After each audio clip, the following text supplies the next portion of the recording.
The commander-in-chief of the armed forces of Ukraine, Oleksandr Syrskyi, for the first time commented on the loss of the Ukrainian command post in Huliaipole in a rather emotional and sharp manner. What exactly did he say, and why is it so important?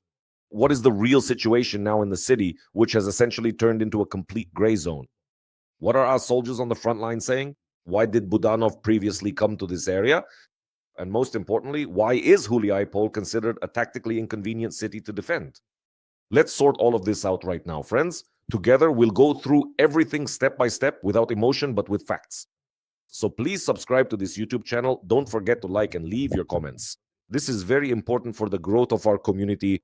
And so as not to waste your time, let's get started right away. And we'll start with the main point. Commander-in-Chief Syrskyi clearly stated the reason for the problems in this direction. He says they couldn't withstand the pressure. The 102nd Territorial Defense Brigade. While retreating, they abandoned their positions, which then had to be reinforced with assault brigades, what he calls our firefighting teams. But the main thing is his comment regarding the loss of the command post itself. So, Syrskyi stated that the Military Law Enforcement Service is currently conducting an investigation. And here are the key points he highlights. First, the battalion commander. He received an order to organize a circular defense and destroy everything valuable and classified. He did not do this.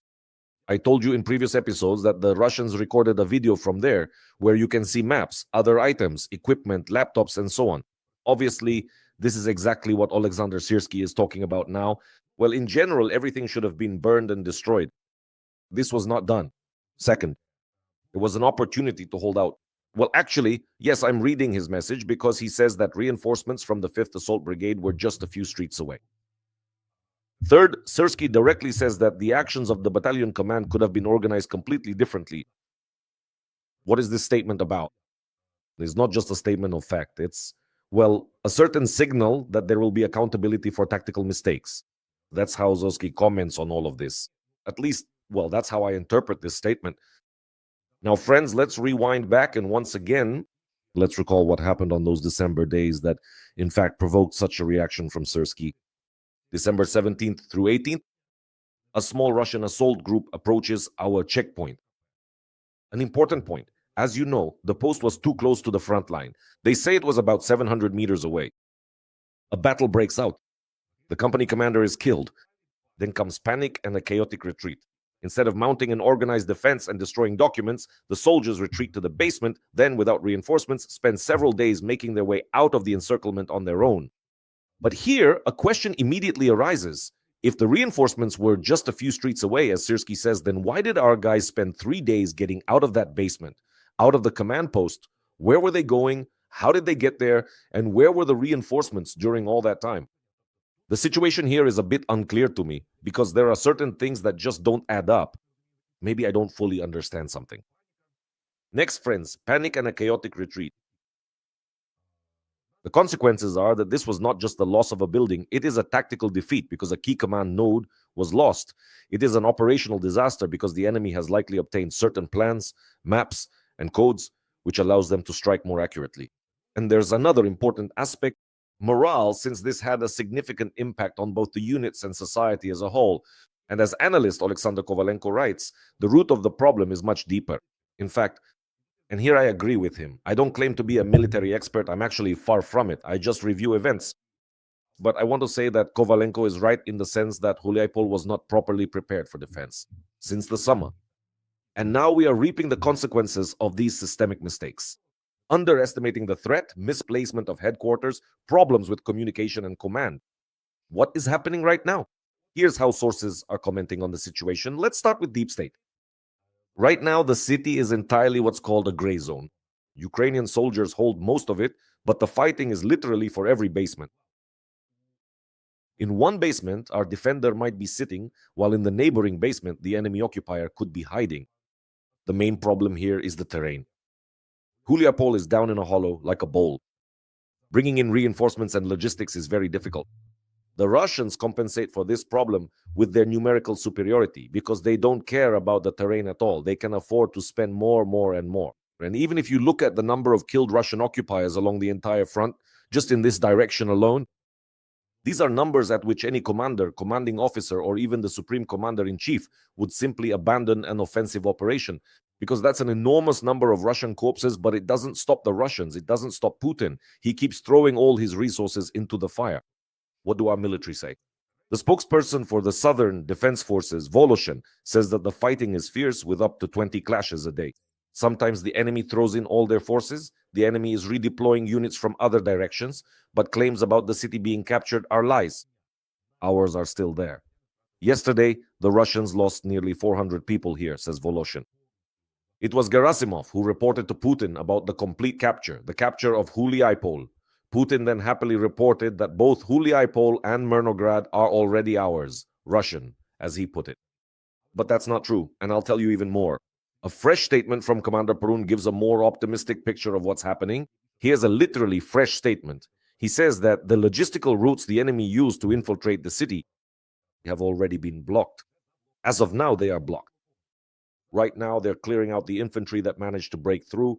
He also drew attention to the issue of motivation in certain units, which the command is working on. So the situation is complicated, really, but not hopeless, because the city hasn't been surrendered, it hasn't been occupied, the battle continues, and the enemy is suffering huge losses in the process. Why specifically Huliaipole? Experts there highlight several key points. The first is tactical inconvenience, so to speak, as I mentioned earlier, it's a lowland. This gives an advantage to whoever has more resources for the assault. Second, friends, is its strategic importance.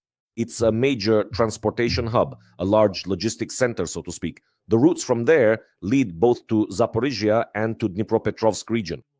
Control over it opens up opportunities for Russia. It provides operational space. This also needs to be discussed. That's why everyone already agrees that super serious defensive structures need to be built behind Huliaipole. And third, it's a problem of command and control. As Pavlo Lakichuk, an expert, notes, the loss of a command post is not a battalion level problem, but an issue for higher command. This is a loss of controllability, essentially, he says. That's exactly why, friends, the highest ranking officials used to come to the Zaporizhzhia direction. Kyrylo Budanov, for example, the head of the main intelligence directorate, as you know, he used to come before. And this is a signal in particular of the extraordinary attention to this direction and possibly the preparation of a certain special operation that took place near Pokrovsk. Remember? This isn't my opinion. That's what he says, Pavlo Kichak himself, but we'll see. Actually, because it looks interesting, 5 days ago, Budanov came to this area, and probably not without reason. We remember what happened in the Pokrovsk direction when, in fact, Budanov was there quite recently.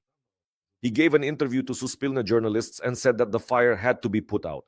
There was no other option, so helicopters and everything else were used.